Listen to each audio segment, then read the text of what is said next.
Tuh, misal ya, adik-adik ingetin, Ma, Muharram ya, itu ya, paham? Bapaknya marah-marah, Pak, Muharram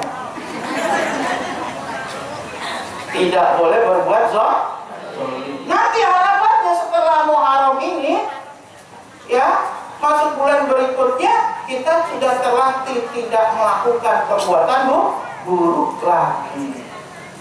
Nah, saya lihat jam dulu.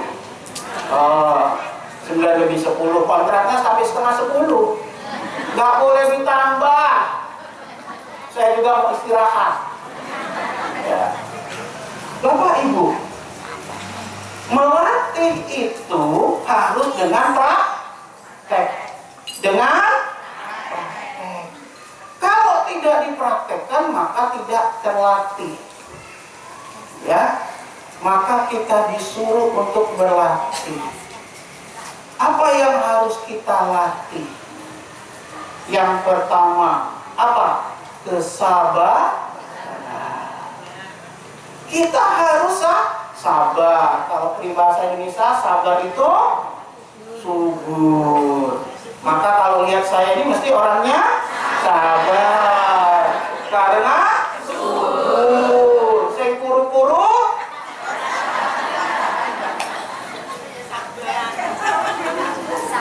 Sudah sabar, subur, mujur. Beruntung. Maka kita jadi apa? Orang yang sabar. Kenapa harus sabar? Kalau kita sabar, kita itu mesti tenang. Nah, ini penting sekali. Kalau nggak tenang, gerasak busuk, tambah masalah.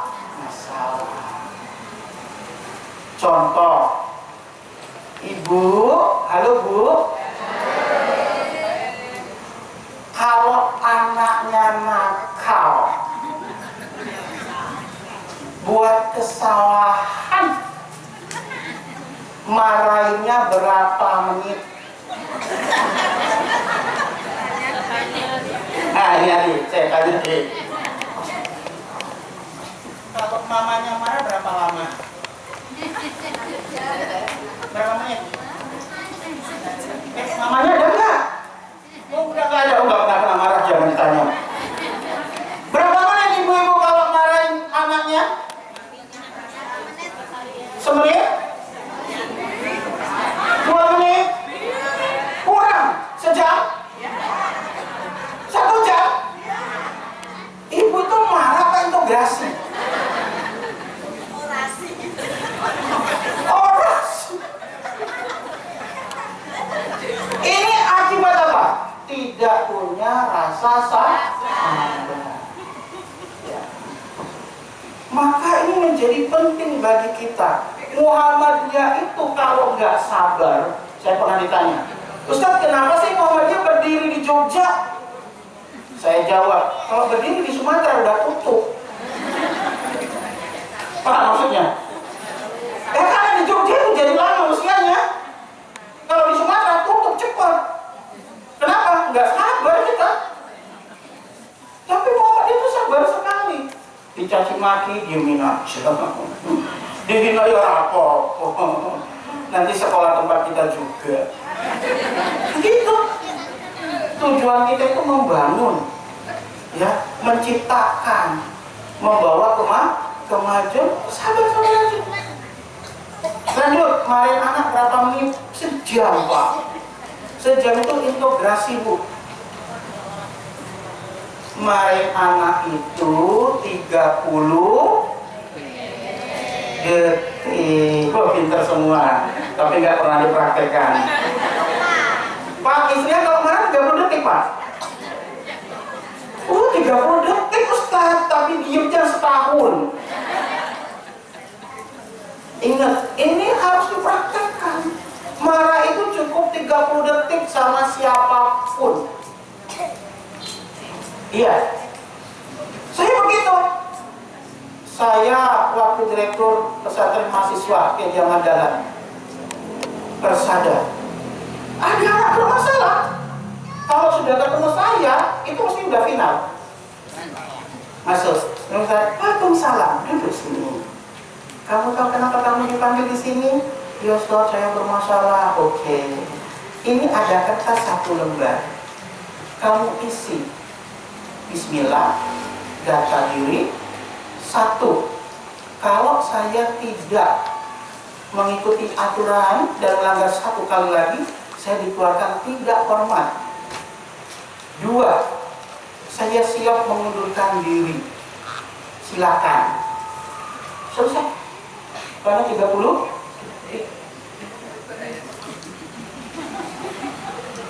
Gimana Bu? Gimana? Bisa nggak mengundurkan anak 30 detik? Nggak bisa, Ustaz. Oh, itu wayangan.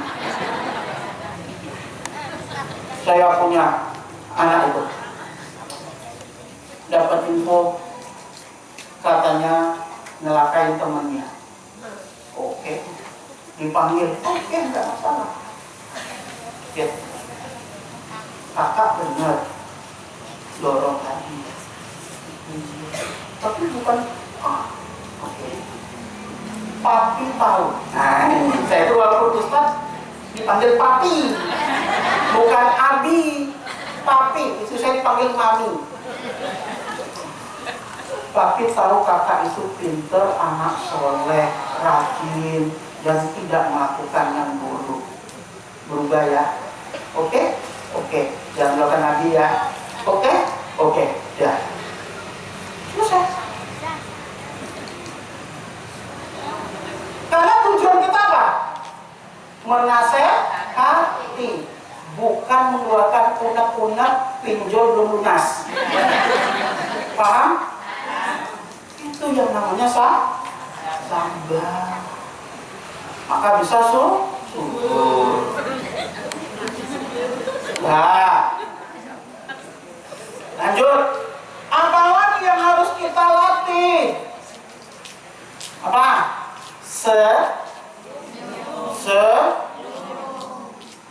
Senyum itu harus simetris. Kanan kiri ukurannya sama. Kami dulu diajari untuk senyum itu pakai pensil digigit.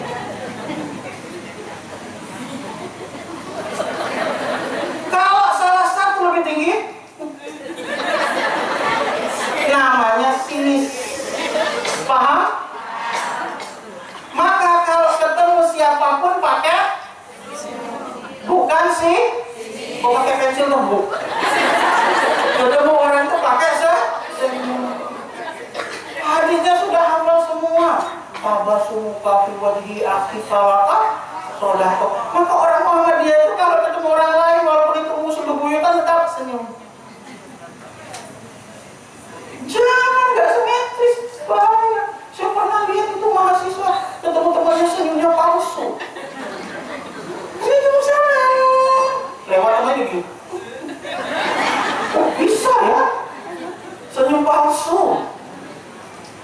Kenapa kok Nabi mengatakan wajah berserimu di hadapan saudaramu itu sedekah? Karena Bu, kalau kita senyum, kondisi apapun orang dia juga tersenyum. Karena wajah kita ini seperti cermin bagi orang lain.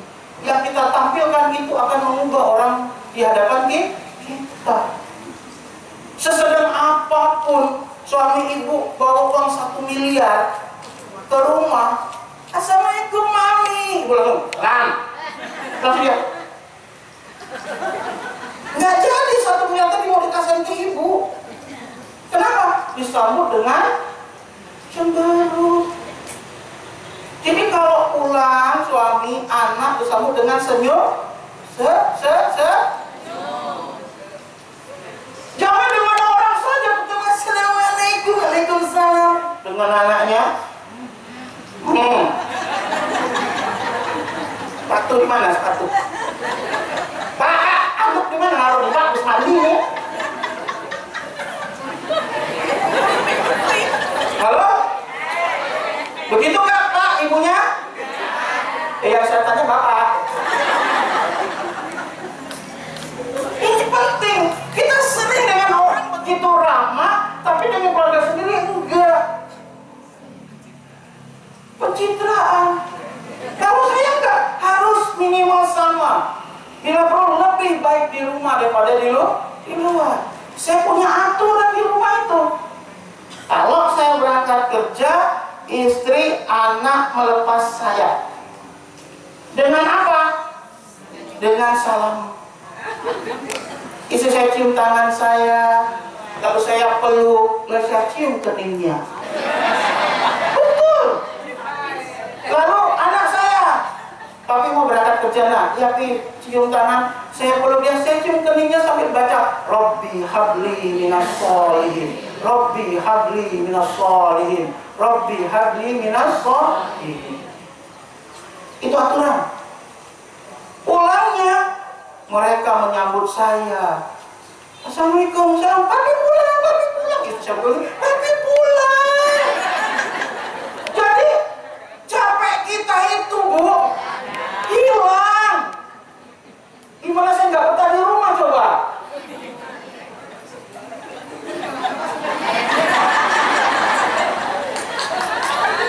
Hati-hati. Pernah dengar nggak? Baiti jan rumahku. Emang ada di surga babi? Babi. Emang ada di rumah bidadari ceberut? Ada.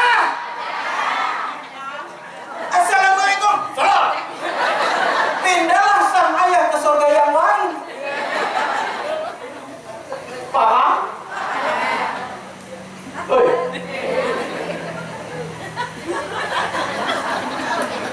Penting ini. Saya 2 tahun jadi ketua pusat kaji WAD itu. Mayoritas pertanyaan tentang keluarga. Yang saya tanya pertama adalah, bagaimana ketika istri bapak menyambut bapak pulang? Bagaimana ketika ibu menyambut bapak pulang? Biasa aja pak. Kok biasa? Padahal suami itu kan capek pengennya masuk ke rumah yang katanya baik jan. Tapi bapak jangan lupa juga pak, yang nama surga itu fasilitasnya banyak. Maka tanggung jawab bapak melengkapi isi fasilitas surga. Paham pak? Halo pak?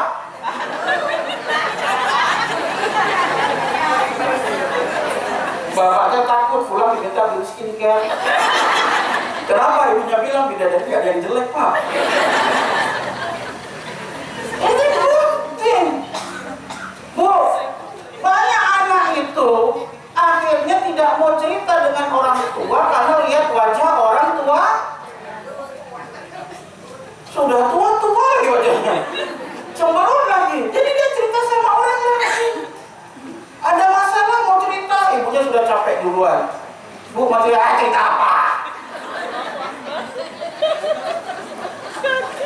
Ya kan? Ladanya bingung. Saya ini anak siapa? Hanya ceritalah dengan pasangannya di luar. Salah senyum. Setelah senyum jangan lupa disapa itu suami, anak, istri yang baru pulang. Gimana Pi? Di kantor siapkan minum. Ini saya alhamdulillah ya, gendutnya alhamdulillah banget. Jadi kalau pakai kaos kaki dipakein, dilepasin. Saya bersyukur banget itu. Ayo pak, gendut. Iya, dipakein, dilepasin. Mengambil tasik, disiapkan air minum. Kebetulan saya ini sukanya air putih. Jadi istri saya itu gak repot. Pagi air putih, malam air putih-putihan saya. Ya, gak suka warna-warni. Saya suka warna merah aja kalau duitnya. Gimana tadi? Karisaki. 5 menit lagi. Setelah itu dikasih air minum, ditanya, tapi udah makan belum? Belum, baru disiapin. Nah itu, ada komunikasi, ditanya anak pulang sekolah, kalau anak naruh sepatu salah, kakak, gimana naruhnya? Udah nggak usah dinaikin.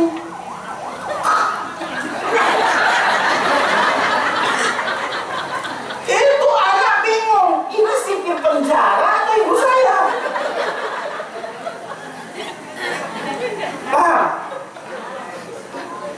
Segitu. Kakak, itu sepatu siapa? Sepatu kakak nih. Taruh di mana? Oh iya.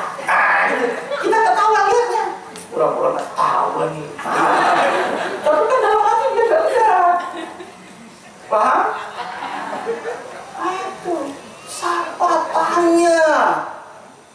Salam saling senyum itu dipraktekkan dulu di rumah, jangan di luar. Ingat, pendidikan pertama itu di rumah. Maka ini kita warga Muhammadiyah ini harus menjadi apa? Tauladan. Di buku pedoman hidup Islami warga Muhammadiyah, salah satu isinya warga Muhammadiyah itu harus jadi uswatun hasanah. Uswatun hasanah itu mesti dia sudah melakukannya. Maka dimulailah dari ku anfusakum wa ahlikum naro. Jaga dulu diri kita, keluarga kita dari siksa api neraka. Dijaga, sabar dululah jadi orang. Kemudian apa? Rajin senyum. Dimulai dari keluarga.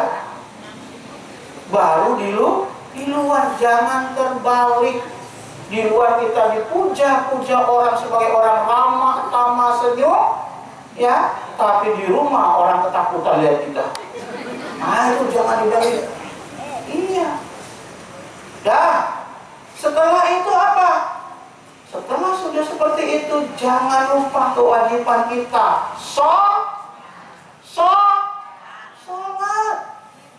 Dimulai dari mana? Pendidikan dari rumah. Bapak, ibu, anak itu sebenarnya nggak perlu banyak perintah, tapi contoh. Saya sholat, anaknya nggak sholat, kakak nggak sholat. Kakak pilih males. Oh, berarti kakak nggak mau bareng papi. Kemana pi? Papi itu pengen masuk surga. Berarti nanti papi masuk surga sama mami sama adik. Kakak enggak.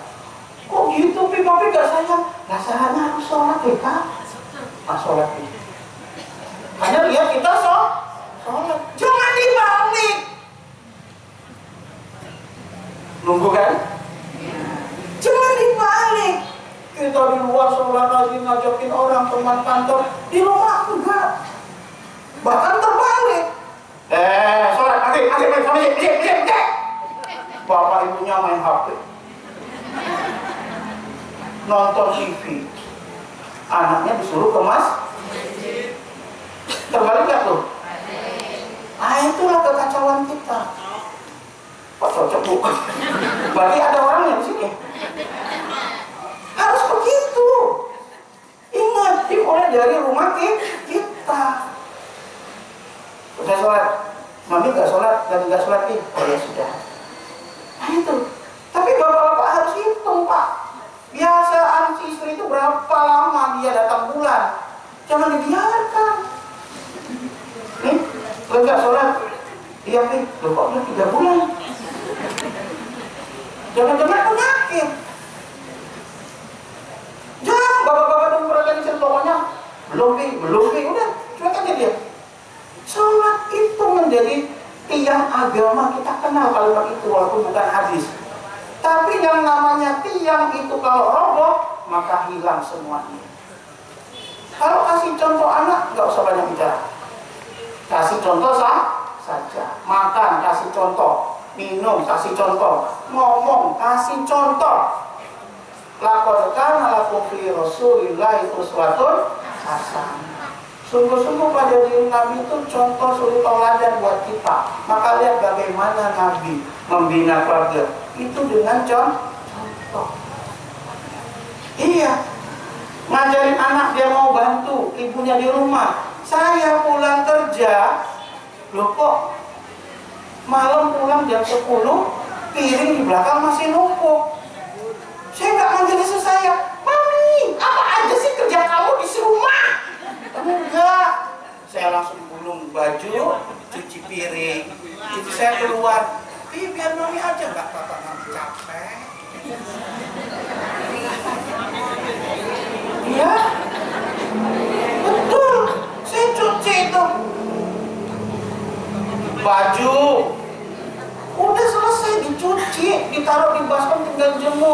belum dijemur oleh istri saya jemur. Ini kita aja Bu, Bapak nggak dengar kok. Itu gitu. Jadi anak saya lihat, Papi ngapain nih? Cuci piring, boleh bantuin nggak? Boleh. Cekar pecah piring. Dah, dia bilang Kak, hati awas. Nanti muka Papi yang ini. Nggak dimarahin, karena cuma piring. Gimana kamu ini? Kalau nggak bisa bantu. Besok anaknya nggak pernah mau bantu lagi. Cuman piring, jangan sakiti hatinya dengan piring. Tauladan saja. Udah habis. Besok udah lagi. Sambung. Jadi dikit aja dulu. Yang penting sesuai jadwal. 1 apa tadi? 2, 3, 4. Ingat ini. Mau tambah undang lagi. Masih banyak SS yang lain.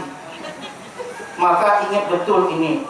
Kita orang Muhammadiyah harus jadi uswatun hasanah. Kita awali tahun baru Islam ini ya 1 Muharram 1447 Hijriah ini dengan merubah mulai dari diri kita dan keluarga kita. Jangan senang pujian dari orang yang berarti kita hanya menyenangkan orang. Tapi dengarkan, adakah pujian itu dari anak dan istri kita di rumah, dari suami kita, dari anak kita di rumah.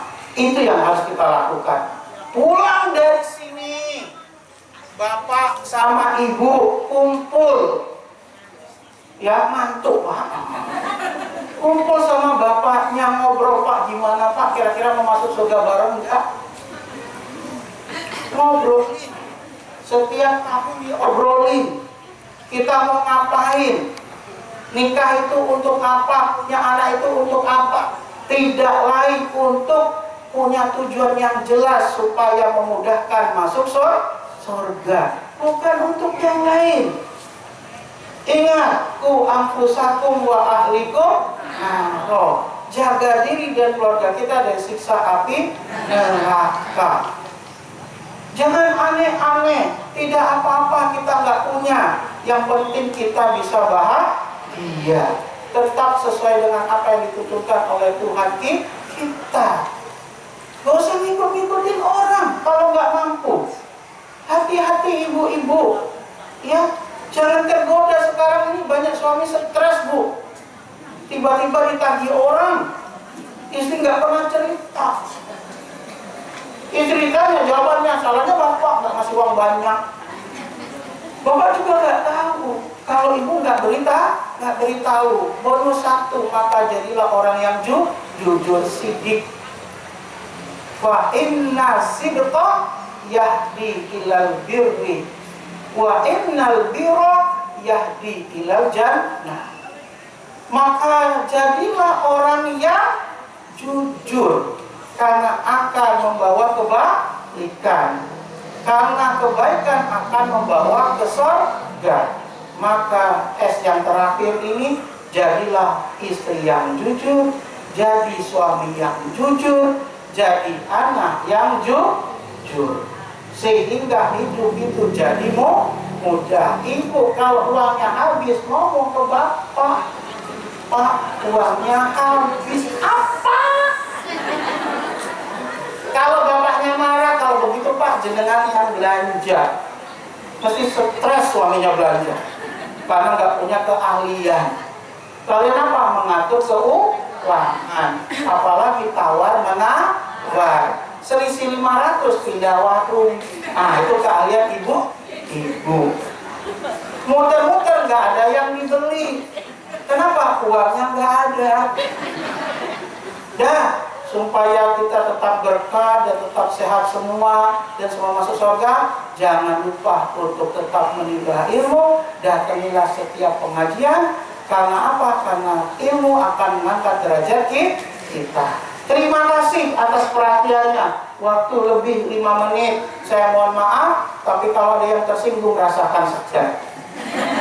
Karena memang bisa ngajar. Yang tersinggung hatinya bagus, masih bisa mendengarkan ceramah. Yang nggak tersinggung, nggak paham, berarti ngantuk. Ya, terima kasih. Nasrul minallah wa fathul qarib. Assalamualaikum warahmatullahi wabarakatuh.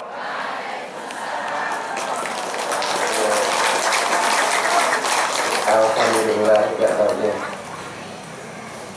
Sebelum ditutup 3 informasi. Yang pertama, tim angklung PCA Bangun Tapan Selatan, ini ibu yang cantik ini, insya Allah akan tampil ya kayaknya hari Sabtu tanggal 5 Juli pas Asyura. Ayo nanti mau Asyura mau angklung di mana teh lupa di Turi, yang insya Allah akan dihadiri oleh Pak Menteri Pendidikan Pak Abdul Muti. Kemudian informasi yang kita beri hapus dulu ya.